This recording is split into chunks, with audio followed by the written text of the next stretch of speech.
Session 307, Chapter 2, verses 280 and 281.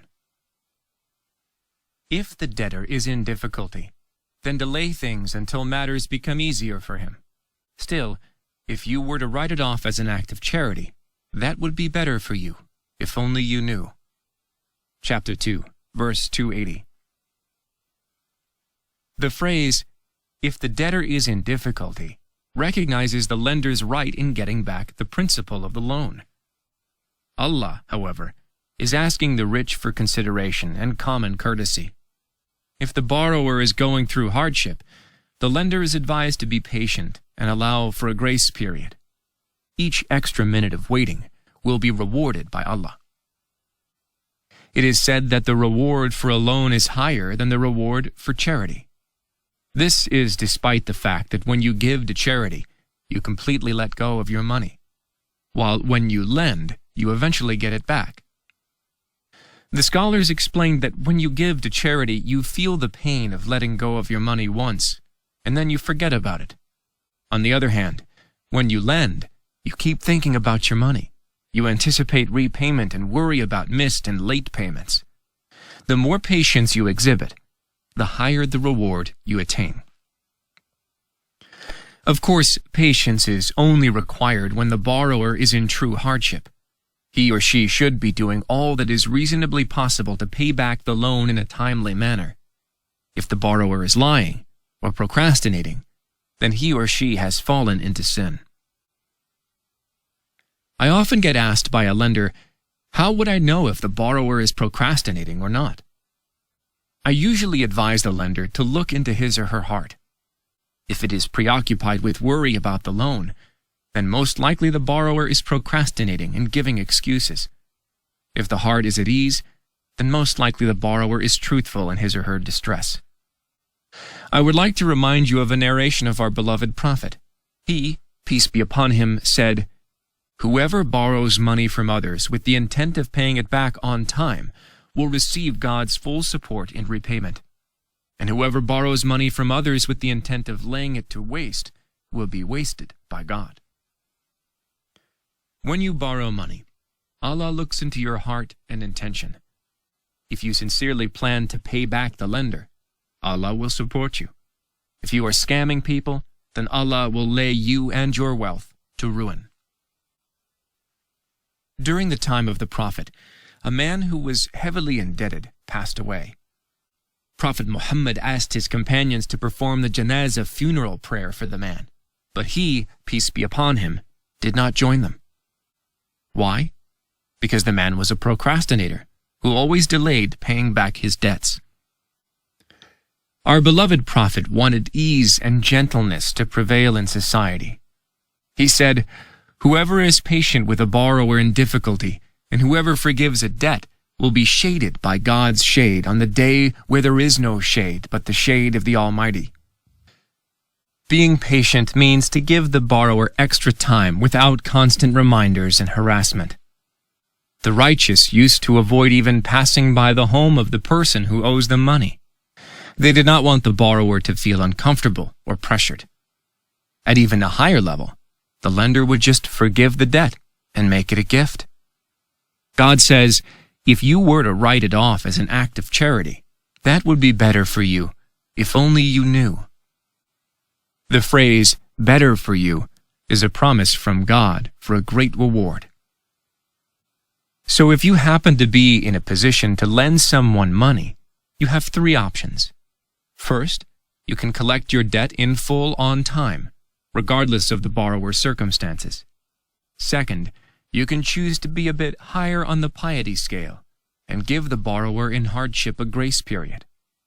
Third, at the highest level, you can forgive part of the loan or the entire loan. You have the freedom to do whatever you like, but keep God's reward in mind. You can attain a level of piety called Ihsan. Ihsan means to go beyond obligation and expectations. Prophet Muhammad, peace be upon him, explained, "Ihsan is to worship God as if you see him. For if you cannot see him, then rest assured that he sees you." Allah gives us a detailed description of those who attained ihsan in the following verses. The righteous will be in gardens with flowing springs. They will receive their Lord's gifts because of the ihsan they did before, sleeping only little at night, praying at dawn for God's forgiveness, giving a share of their wealth to the beggar and the deprived. Chapter 51, verses 15 through 19. Did Allah ask you to stay up at night to pray? No, He did not. You can fulfill your obligation by praying the night Isha prayer and then go to sleep. If you want to enter the realm of Ihsan, however, then you would pray additional prayers after Isha and into the night. Did Allah ask you to wake up before dawn and pray for forgiveness? No, He did not. You can fulfill your obligation by sleeping till the morning Fajr prayer. But if you want to enter the realm of Ihsan, you would wake up a little earlier to spend some time with your Lord in prayer. How about charity? Allah asked you for a small percentage of your excess wealth, ranging from 2.5% to 20% as zakat almsgiving. He says, those who are regular in their prayers, who give a due share of their wealth to the needy and the deprived. Chapter 70, verses 23 through 25. Did you notice the difference between obligation and ihsan? When Allah spoke about obligation, He said, those who give a due share of their wealth. However, when He spoke about ihsan, He said, those giving a share of their wealth, omitting the word due, because when you practice ihsan, you choose to give more than what is due. Here we should pause and take note of the beauty of Islamic legislation compared to man-made laws. When legislators write laws and constitutions, they write them in a dry manner. For example, the punishment for murder is death, and the punishment for manslaughter is 20 years in prison, and so forth. God, on the other hand, legislates based on both justice and courtesy. Listen to the verse regarding murder, the most heinous of crimes. God says, you who believe, fair retribution is prescribed against you in cases of murder. The free man for the free man, the slave for the slave, the female for the female. But if the perpetrator is pardoned by his aggrieved brother, this shall be adhered to fairly, and the perpetrator shall pay what is due in goodwill. This is easing from your Lord, and an act of mercy. If anyone then exceeds these limits, grievous suffering awaits him. Chapter 2, verse 178.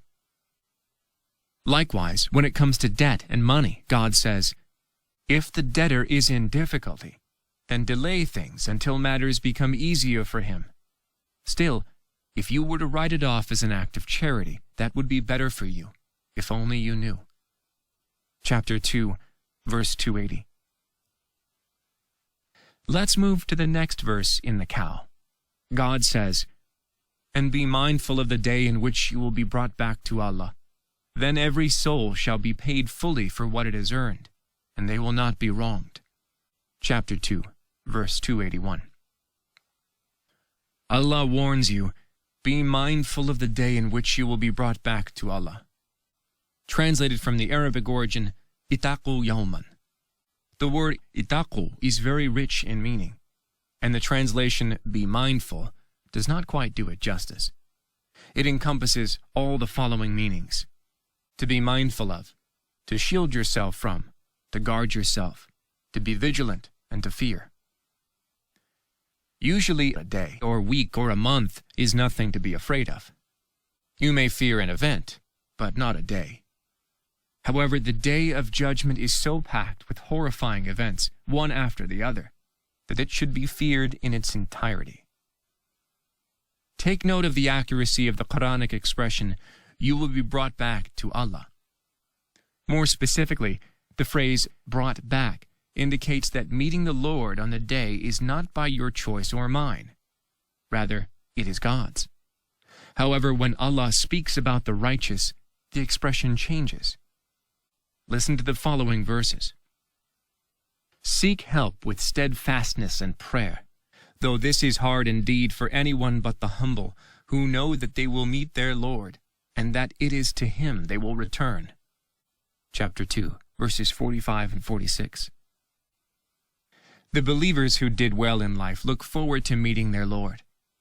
To Him they return. As for the sinners and disbelievers, they will be brought back to Allah against their wishes. God says, "Woe on that day to those who deny the truth, who amuse themselves with idle chatter, the day they are shoved roughly into the fire of hell." Chapter 52, verses 11 through 13. The messenger said, "My Lord, my people treat this Quran as something to be ignored." Chapter 25, verse 30. Do not abandon God's book. Please take a moment to subscribe and to share with your family and friends. Visit us at www.QURANGARDEN.com.